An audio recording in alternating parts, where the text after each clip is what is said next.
শোনা যায় আনন্দ যেথায় রয় প্রভুর বাস সেথায় হয়। ৯ জানুয়ারি ২০২৪। প্রতিবারের ন্যায় এবারও আমরা পিকনিক করব বা বনভোজন করব বলে একত্রিত হয়েছি। শ্রী শ্রী ঠাকুর অনুকূলচন্দ্র এমনই এক শীতের সকালে ৯ জানুয়ারি মানিকপুরে এই পিকনিক করার এই প্রচলনটি শুরু করলেন। তারই হাত ধরে তারই দেখানো পথে আমরা সবাই চলছি। ঠাকুর সাজানো হয়েছে, প্রার্থনা হয়েছে, নাম গান সবই হচ্ছে। অপূর্ব সুন্দর এক পরিবেশ হয়ে উঠেছে। আজ শীতের সকালটা সত্যি অন্যরকম। চারিদিকে ধুধু কুয়াশা, রোদের কোনো দেখা নেই। অপূর্ব সুন্দর পরিবেশ, একদম পিকনিক করার জন্যে উপযুক্ত পরিবেশ। আজ আমরা যে জায়গাটি পিকনিক করছি সেই জায়গাটি একটি শিবের স্থান। ২১ ফুট উঁচু একটা শিবের মূর্তি রয়েছে সেখানে। অপূর্ব সুন্দর জায়গাটি। এখানে সবাই মিলে আমরা এই কনকনে শীতের দিনেও বাড়ির থেকে বেরিয়ে এসেছি সবাই মিলে একসাথে ৯ জানুয়ারির পিকনিক পালন করব বলে। আজকের পিকনিকটা, আজকের পরিবেশটা, আজকে মানুষের মনোভাবটা অন্য যতবার পিকনিক করেছি সববার থেকে আলাদা। মানুষের মনে যেন আনন্দের বান ডেকেছে। চা মুড়ি দিয়ে সকাল শুরু হলো। বেরিয়ে পড়লাম জায়গাটিকে একটু ঘুরে দেখতে।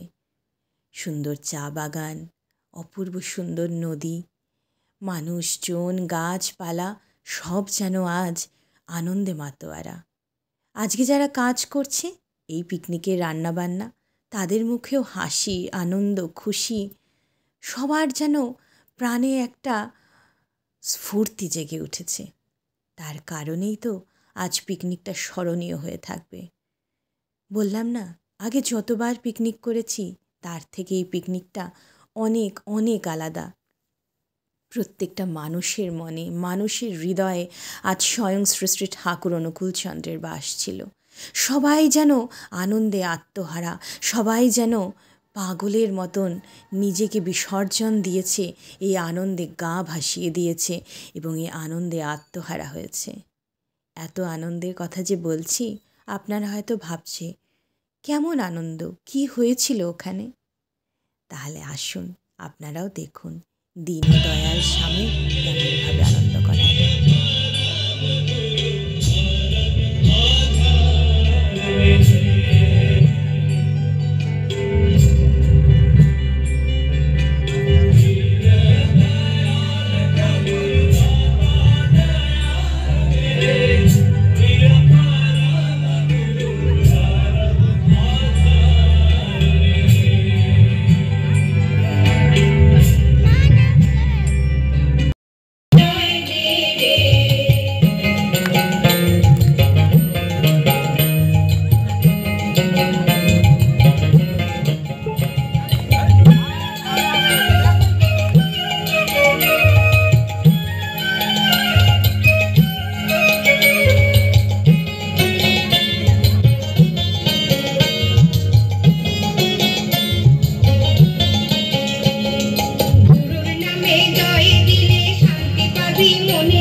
কি ভালো না তো জোরে একবার হোক জয় গুরু। পুরুষোত্তম লীলা অভিনব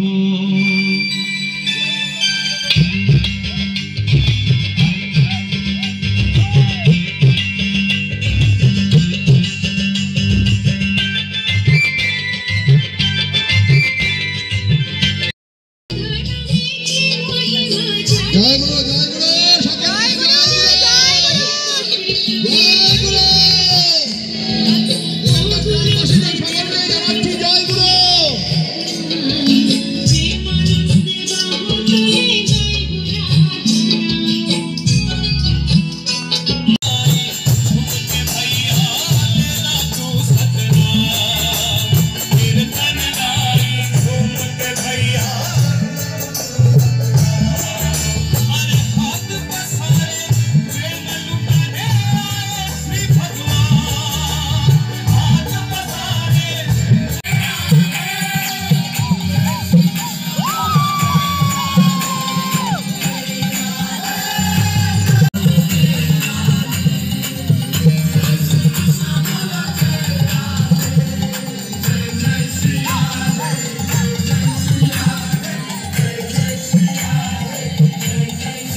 ভানু গন্তিয়ার কথায় প্রভুদত্ত প্রধান